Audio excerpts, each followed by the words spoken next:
Okay, yes, it's Tuesday with Elder Friends. Today is the 6th day in the month of August 2024. August is gradually rounding up. Welcome to Tuesday with Elder Friends on family and values. Yes, we're on Galaxy Television where we are reaching out for the stars. We are aiming those stars, you know. Thank you for being our guest this morning on the show. We appreciate your presence. And like you know, we are streaming across all our social media platforms. I would always say download the Galaxy mobile app so that you can watch us on the go. Turn on your Facebook and X notifications to know when we are on your screen. Yes, it's still into my birthday. 2 weeks to rounding up anyway. So subscribe to our YouTube channel. For those of you that think it's August and July, don't worry, we are carrying over into August. In fact, Tuesday, but okay, my name is Princess Joy Abu, and yes, I used to say when you see these beautiful faces, you know it's time for family and values, and I have. Okay, so today I wanted to put on a camisole, but then I just said no. Let me come. It's good to always leave your comfort zone, you know, and just put on that thing that everybody will pass. Everybody will be looking at you like hello, you know. So yeah, so today I decided to step out of my comfort zone a little bit. Yes, and I'm appreciating those beautiful top. Yes, from a gift from a big sis. Oh yes, I love the top. Thank you. God bless you a million times. Okay, you know I'm not in the studio alone. When I start my day like this, you know I'm not in the studio alone. But before I introduce our special partner, there's something I want to say this morning. They say respect is reciprocal. If you do not respect somebody, don't expect somebody to respect you. Do you understand that? We'll talk about that after before we go on this thing. But let me introduce to you, yes, my partner, my personal person. When you say personal person, she's not an acquaintance. No, this one is not an acquaintance. This one is bestie from the stomach. Okay, and she's putting on a touch of my color this morning. Give it up for Larry. Good morning. Yes, I just love the fact that you're putting on blue, and you know it has the sprinkler of this thing of. They look beautiful. Thank you. Thank you. I think you want to fly. They don't understand. Because if you understand the style, they will know that it's an elegant. Yes, it is. So it comes with elegance. Thank you. And I open my eyes. I open 2 gifts God has given me this morning. Those are my eyes. Yeah. And it's just because, just like we're saying, I was discussing with someone yesterday. I would say when you go to bed and you are partially dead, because you don't know whether you come back alive from that sleep or you're going to go from there to the other side of life. Yeah. And you know when you go to the other side, there's no coming back. So I woke up this morning with 2 perfect gifts God has given to me. So I give God the glory for my eyes. Thank God that my eyes are still functioning. And I believe that for you to be able to watch us on Galaxy or listen to us as we speak this morning, yes, it's because you have those 2 gifts as well. And it can only be kudos to the Almighty God who has given us life, strength, grace, and the opportunity. He has blessed us with so many beautiful things, irrespective of our tongue, our tribe, our religion, our culture, background, and everything. We can only give kudos to God because this is family and values. So we cannot we cannot overemphasize certain things that has to do with family because everything in life comes from family. So good morning to you. My name is Romina Lorenzo. You're welcome to the show. My friends call me Olori AJ. Welcome. Okay, yes, they call you Larry Age. You know the way you pronounce your name. Let's see, we need to learn how to pronounce, carry that name with elegance. You know, like Princess Joy. I just don't like the fact that you don't put it. Okay, I'll start putting Ayo to read. Your name is so short. They are Joy. so short. So three letters. So why is it difficult to have that Ayo? I think it's because Ayo happens to be my granddad's, and then Abu is my father's name, and so all of us. And the truth is, whether you will not know whether my cousins, my aunts, all of us are using Abu. That Abu, because my granddad insisted that the Abu must know. So all of us, we are literally bearing the same name. Eyo Abu. So sometimes you wonder why is everybody, but that was what beautiful. Yeah, it one is. thing that connects us. Yes. Like that. So in my one in my community and say I'm looking for somebody from the Abu, they know that okay, you are referring to these people, But then before we go on this thing, let's talk about respect. Something happened while I was coming to work this morning. And I felt at some point that we are gradually losing some values. A lot, especially respect. Now, a young guy saw an elderly man by the bus stop, and he just said "Ekarosa" and walked away. Now the man had allowed the boy take like 3 steps and called the boy, come back here. He said, "Did you greet me?" He said, "Yes, sir, I greeted you."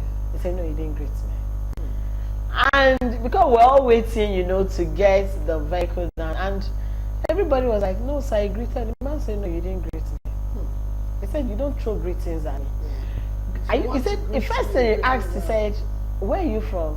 He said, he mentioned one of the Yoruba and Western states, and then he said, "What's your name?" When he called me, he said, "Then greet me properly, the way you were taught to greet."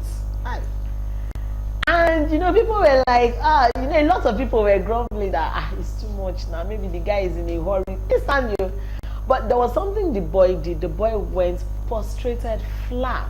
That's the best way to do it. And greeted. And this was at the bus. Do you know what it means to do that? The boy, and he doesn't know this man from anywhere. He prostrated flat and greeted. And the man placed his hand, prayed for him, and took him up. And I now remember that when I newly came to Lagos, I remember there was a young boy that I mentioned. The boy came back from school. Now I'm coming from a culture where we don't prostrate, The highest you do is your 2 knees as a girl, quickly, And this young boy came back from school and prostrated flat. And everybody was waiting for me to, and I was like, "Why are you on the?" They said, "He's greeting you." I said, "Whoa!" And then but now, what that man did for me, I felt like the fact that young boy respected. Some people would have been so disobedient and just walk away and say, "Is it the fact that I even greeted you? Is it because I greeted and told you this?" But what's your take on this? And this was something that applied. I wish I could video it, but it's sweetening me. I feel elated. As typical Omo Yoruba Nina. It goes a long way. I always tell my daughters, do you know what it means to have respect or to honor someone? It goes a long way. Number one of it that I have found out without anyone telling me, it gives you long life. It makes people who are older than you see you places they have never met you before, and they give you this kind of honor, this kind of preference that you'll be wondering, I don't know this person. I know where you have never been to before. And you got there, you wanted to do something, you feel like maybe you gone there to seek or to ask. Things will be easy for you.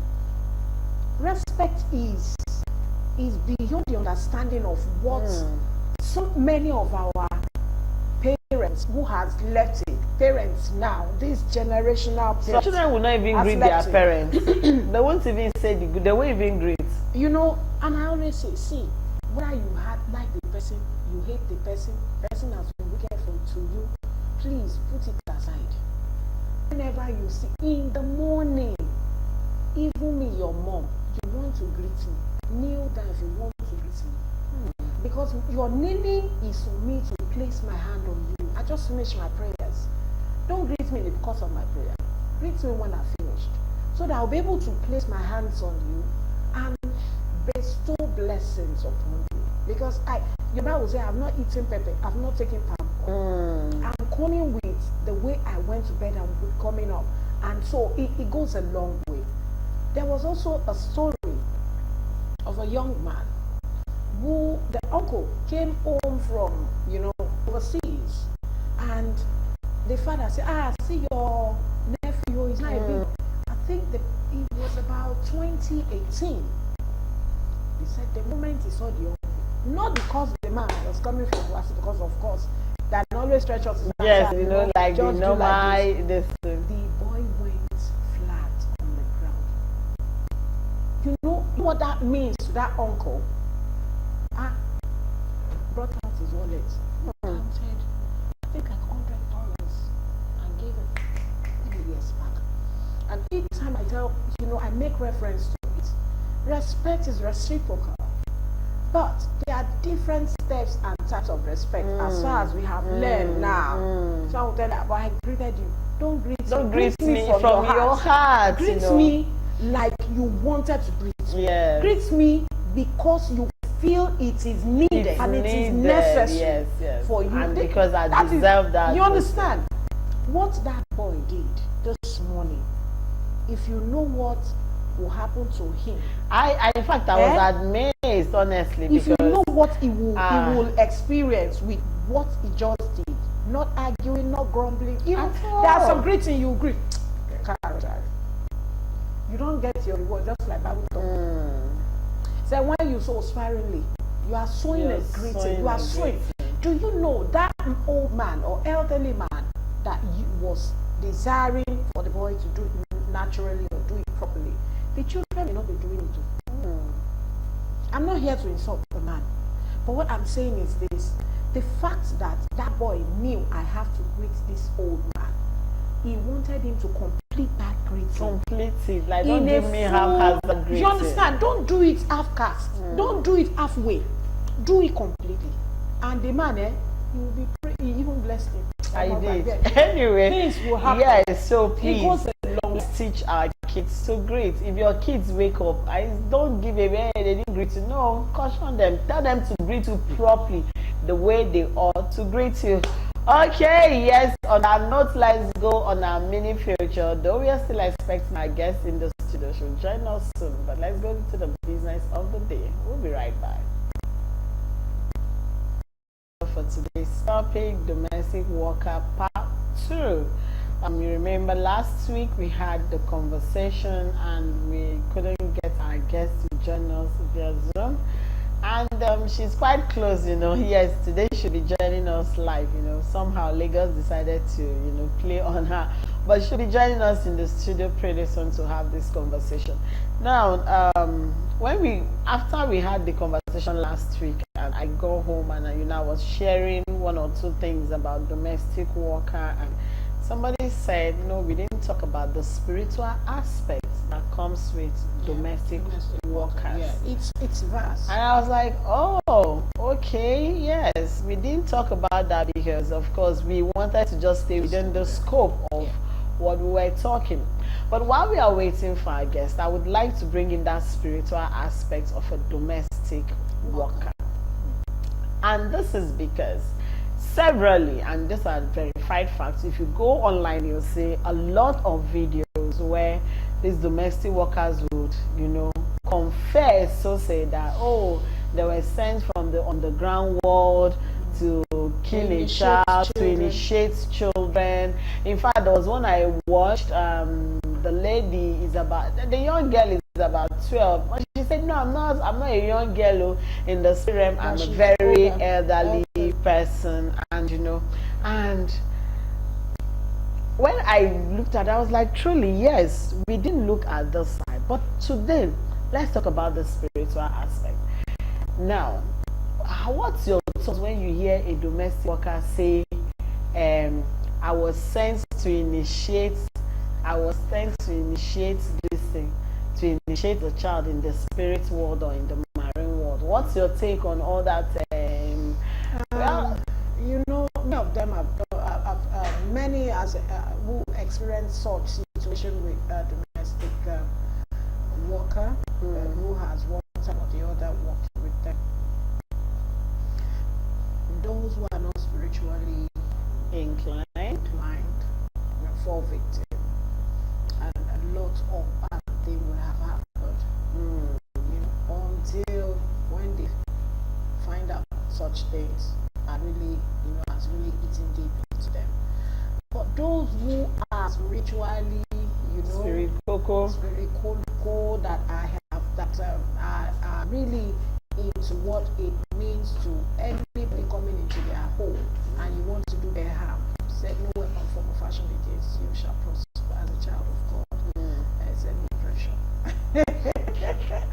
So they will be, they have found themselves confessing. Okay. Yes. To I've read, seen right? someone say, I've been saying, fire. You cannot sleep. When you They start become praying. restless, they become so, captive, like they are being held captive. They cannot perform the normal thing. And some of them will not stay more than a day or two. And they will leave. Okay, let's go on a quick break because our guest just walked into the studio and we want her to start this conversation with us. Don't go anywhere. We're going to go on that short break so that we'll have our guest settled. Finally, trying to get her last week because Zoom network misbehaved, but today she's live here in the studio with us. Let's give it up for Betty Ava. Betty. Welcome to the show. Okay, she is a writer, a poet, and a CEO, Sea Hope Nigeria. I hope I got that very well. Yes, she's also an advocate, for domestic workers and women generally. When you see them, we know them. Children generally, when we see them, we know them. Welcome to the show. Welcome to our fellowship. It's good to have you. To be here. I'm really sorry. Finally here. Yeah, the network was bad. Okay, so today we are discussing domestic worker, but I would like to ask, who is a domestic worker? Who are the people we can categorize or classify as domestic workers? So, thank you very much for having me again. Domestic workers can be defined as a domestic worker can be defined as a home environment for a pay.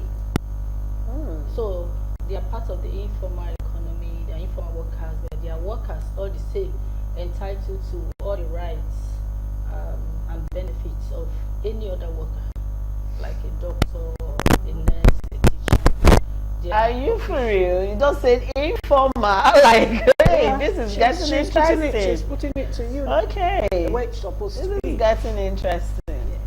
That's why I missed her last week. Okay. And I just the show last week. I actually wish I had. Well, thank God you're here. So now people understand that. So they even the fact that they are informal, they are entitled to pay. all the pay and rights, benefits of a regular farmer worker that has an official letter and everything. That's interesting. Okay, now Betty, I want to ask, what age should a domestic worker? What is the age? I know you have all these constitutional rights, you've gone into it, you even had a presentation in Abuja last 2 weeks ago, and it's all about this, pushing this out because of the experience, the way they are being treated. So what age are we looking at? That if someone is going to be house help in your house, what is the constitutional age? The age, because it's an adult that is legally allowed or permitted to work. Okay. So an adult is someone that is 18 years old. So 6, 7, yes. 10. Yes. So even the proposed bill on the rights of domestic workers in Nigeria, the age of 18, you cannot work officially as a domestic worker if you are below 18. Okay, so we'll start going to jail. Helping with house chores, like more like a domestic worker, that she's your relative, and you are by law you are going to put the person to school. She's supposed to enroll the child to school or to learn a skill.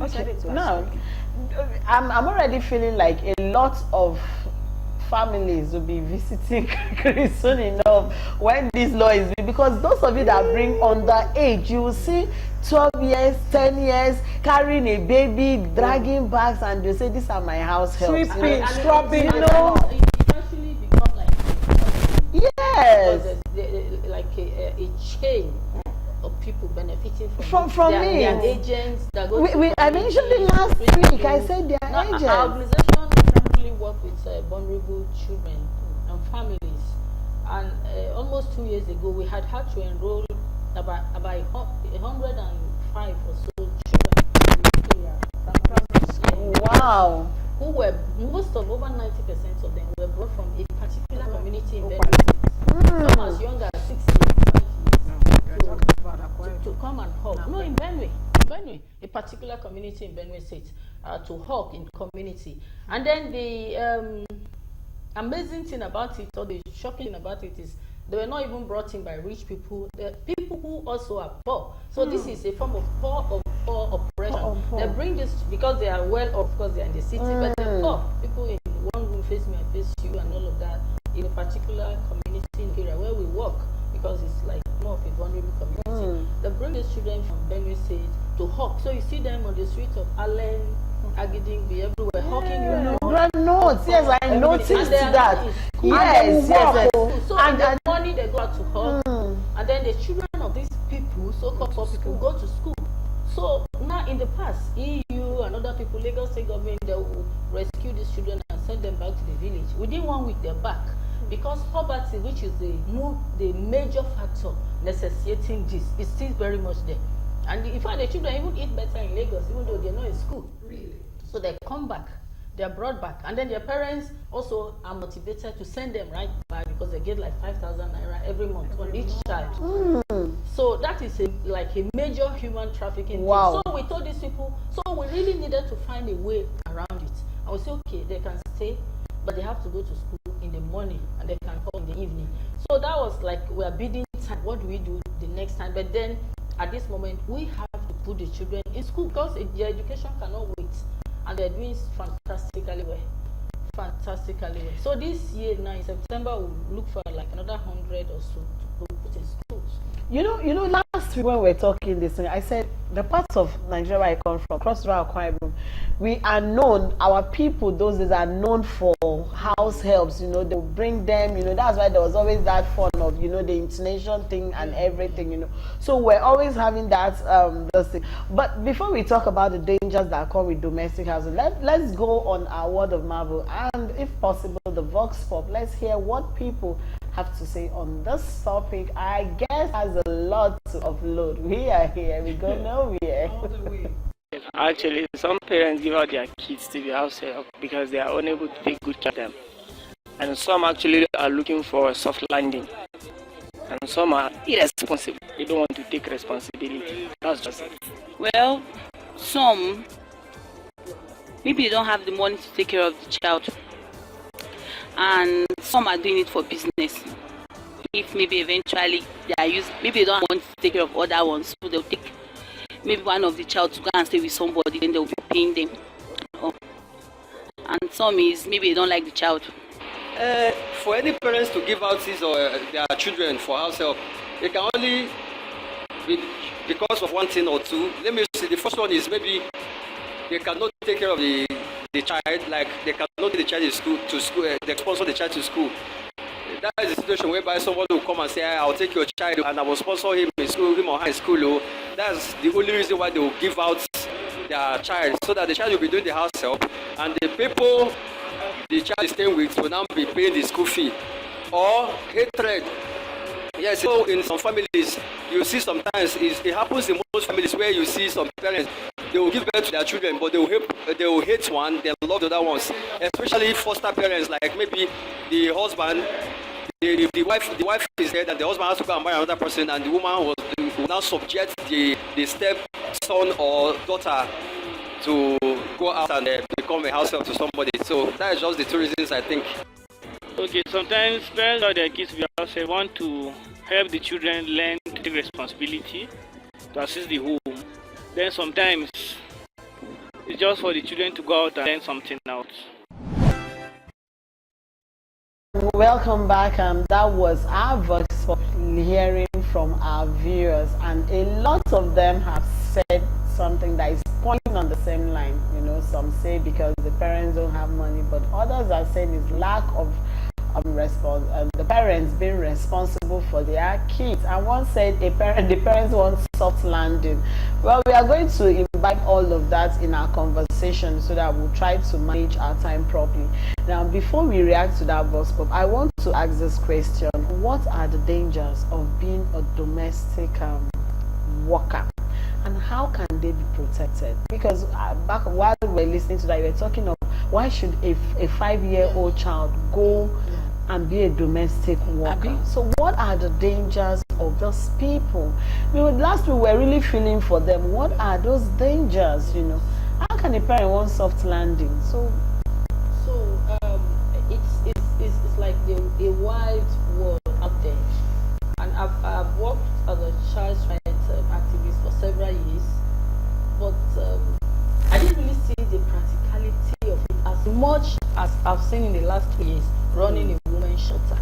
During the COVID period, shortly after the COVID period, because of the spike in domestic violence, partnered with a group to open a women's shelter. A women's shelter is more like an orphanage, but it's for adults. And then it's a transitional shelter. They stay, some stay for 1 week, 2 weeks, 3 months, 4 months, depending on the stage and how dependent they are by the time they're leaving.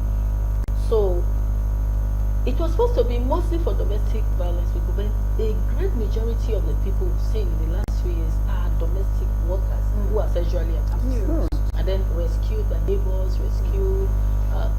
And those are the ones that speak up or got lucky enough to be rescued. And this is like a silent epidemic. So you have sexual violence, you have physical violence, you have deprivation of education. And like I said earlier, only few people would treat another person's child like their own child. No matter how rich. You heard Comrade Fumi say the other time, her uncle was a consultant gynecologist. But she said she lived mostly on right food. Yes. She became a tomboy because she had to be jumping from tree to tree. The neighbors used to eat. They put her in one Jankara school and then sent the children to the most prestigious school. And then she said she ate the crumbs after everyone had eaten. And she was just a child. This was a very well-to-do family in Plateau State. So, living in Jos. So, there's a lot of danger with having to send someone who's a child, especially to work as a domestic worker, because most of the time the children are not treated like the ones in the home. They don't know their own rights and they can hardly speak out. So it's extremely dangerous. So at the end of the day, you have children who are damaged, completely becoming damaged. adults. Now in 2016, I encountered a girl, and it's one of the things I can never really forget. She was from Benue State, from the same community that those children put in school came from. As at the time I met her and we rescued her from the Ijo Motor Park, she had spent 6 months across homes. No, about 7 months across homes in Lagos. No, about 6 months actually. And then she was about 5 months pregnant. In the 4 homes she had worked, 3 of them she had been sexually abused. So she was about 5 months old by the time we met her, and she had no idea who the father was. Yes. So that was one of the few examples you see. And then there was a particular girl, also from Benue State, from that same community, Utonkom in Benue State, who was killed during the COVID time. I'm sure you heard about it in Bariga. Yes. I followed that. She had a fallout with the madam, and so she was not going to work. But it was during the lockdown, so she couldn't go back to her agent, send her to another home, of course. And so she stayed back, and for 3 days the woman didn't allow her to eat anything. She was so famished.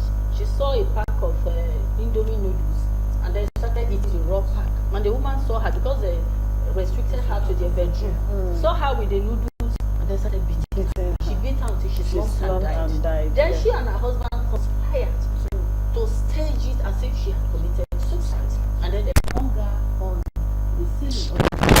When the police came to bring her down and take her, they discovered a lot of flogging on her back.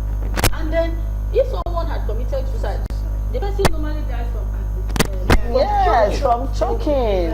No, but her 2 legs were firmly on the ground. So at one point they shook. So there was an autopsy, and it was found out that the wife killed her from the flogging. She died from exhaustion. She was exhausted. She was not eating, taking anything. So I think the couple are currently in prison. And this happens in several parts of the country that nobody even gets to know. Yeah. So these are some of the dangers. So sexual abuse, physical abuse, deprivation of education, verbal abuse, and then some get killed. So that is why this law is so important. Like you said earlier, 2 weeks ago, we were invited to the hearing on the new law on the documentation protection of domestic workers in Nigeria, and it's a noble act by the Senate. We gave a petition at the hearing on behalf of our organization, CIHO, and to make our own input. And some of the key points of the acts, the proposed bill, is the documentation and their protection. First of all, their working conditions. They're supposed to work. I think the bill proposes 10 hours. Then the Nigerian Labour Act proposes 6 hours. You know that people that work in homes, there is no rest for them. Yes, they work around the clock. Even till 3 a.m., 2 a.m. They wake up at 3 a.m. before every other person. They sleep after every other person. They last, no matter the age. And then they have to be paid. Now they are proposing minimum wage for them. In between the hours, they are working. So the working condition is very, very important. And one of the things we are proposing the bill, because it was not captured in the bill, is unionization of domestic workers. In Uganda, in South Africa, in Kenya, in Dubai, in India, Bangladesh, they have their union, so they know their rights. They cannot work beyond a certain hour.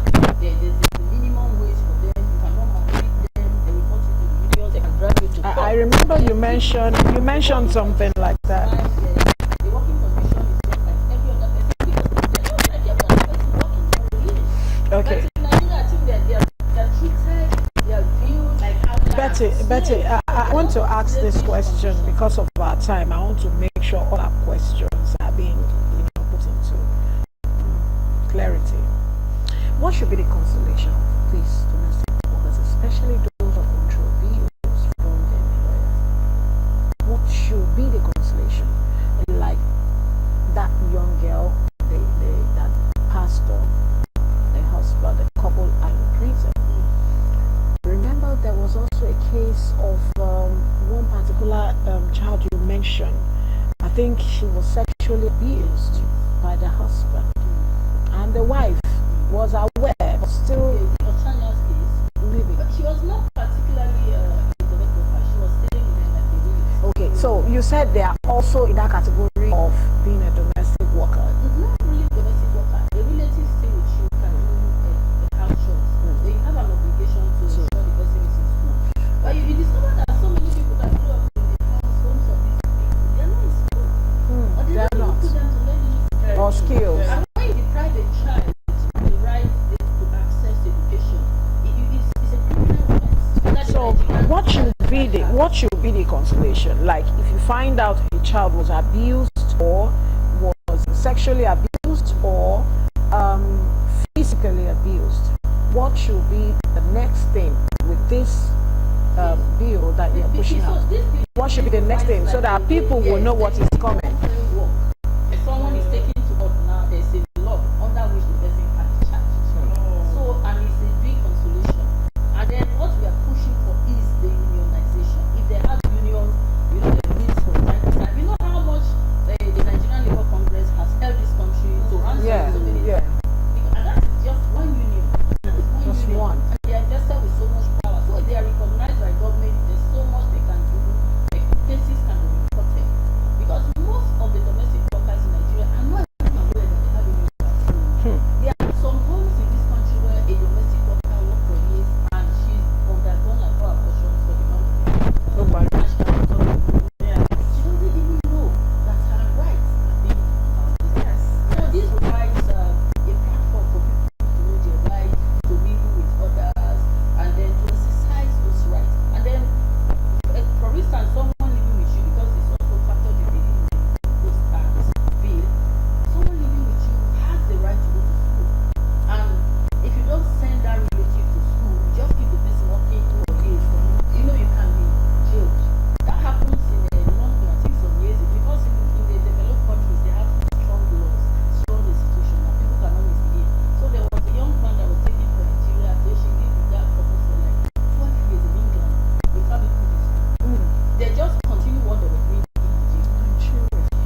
last week A that lot I of don't the think they are islanders registered. working with agents. And there are Registered some with the that federal government the agents take to as work much on as that.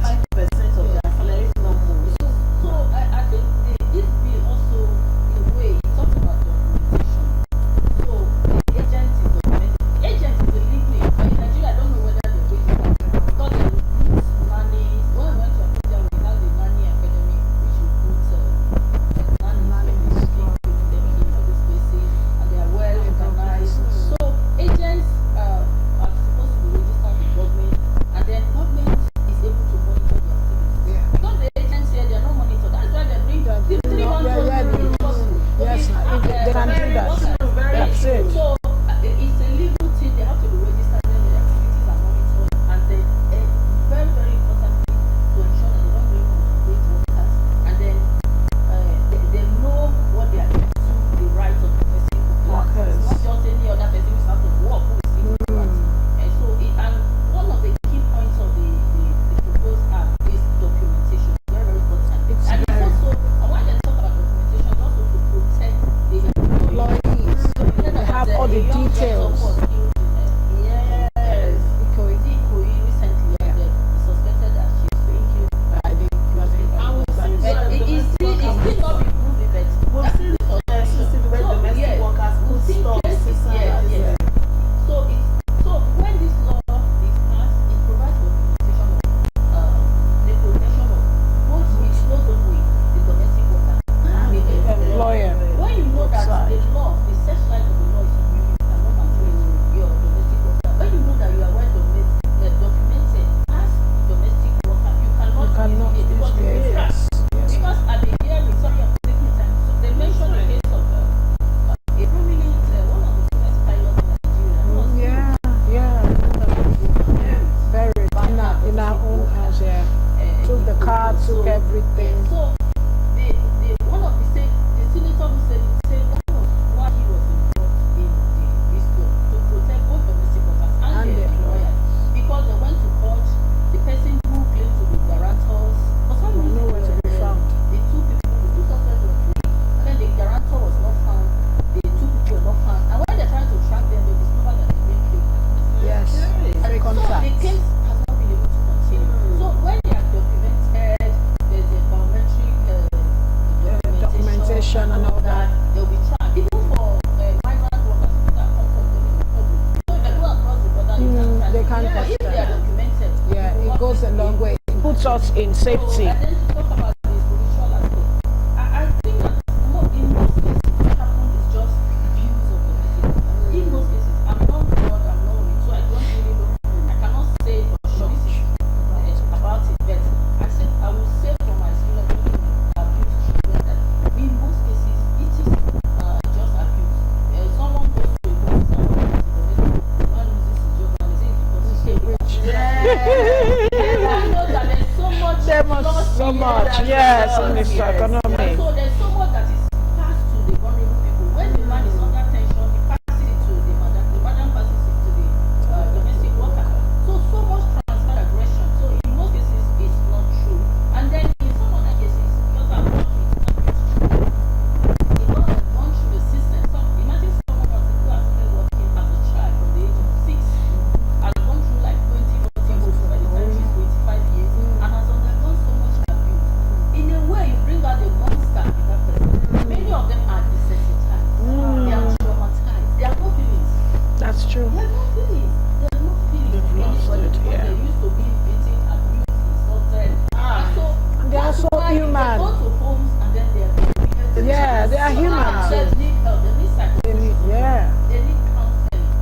So they are also victims of the system in which they found themselves. So most of the time they are reacting from the situation to the point It's- they have the condition to It's abuse over it's the really So important it's not as if they that are witches. They're just victims. Yeah, but like I said, I cannot just 100% say this is I'm not a spiritualist. Like I'm not defending. Wow, thank you very much. for you're doing only justice to using your experience to be able to put it across. We wish that this will be pushed and will be approved by the Senate, and we'll have this done. I was saying it last week. Many of these agency, Yeah, of course, they register with Corporate Affairs Commission, no doubt.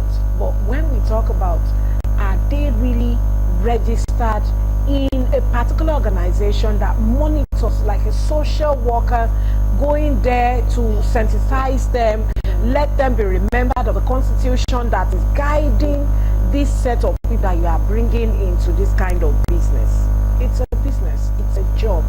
And so we want to say a big thank you to Betty. Thank you so much, Betty Abba. It's so good to have you. She is all about women and children. She's an advocate for them, and she's been doing a great job, and God will continue to help you. See Hope Nigeria, it's you can always find them on Instagram, on all the social media. You want to know more about Betty, Google See Hope Nigeria, and you get all the information. I tell you, they have a home shelter for children and for women who have been abused, who have been gone through a lot, and God will continue to help you. On that note, we want to say a big thank you, because our time is really fast spent. We wish and we know very soon we'll bring Betty again to talk more, because we cannot digest everything today, but we'll bring her back. Maybe some other topic. Yes, we will definitely bring her. So on that note, like I said, God gave you two special gifts that you woke up with this morning. Those are your eyes. Use them to see good things. Use them to do good things. And on that note, my name is Rimini Lura Dejokia David. Hope to see you tomorrow. Have a splendid day ahead.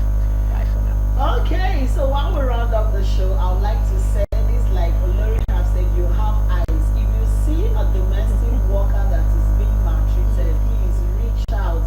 See Hope is here. Not just that, you know that they have been, most of them will be thrown outside to sleep on the street because they don't want crime. But according allegedly, So please, if you see something, say something. See Hope Foundation is here, to protect domestic workers and women in violent situations. Okay, so tomorrow is Wednesday, and we will be discussing raising resilient kids. Yes. Coping skills and adaptability. And guys, how well are you raising your kids to be resilient in this society, chaotic society that we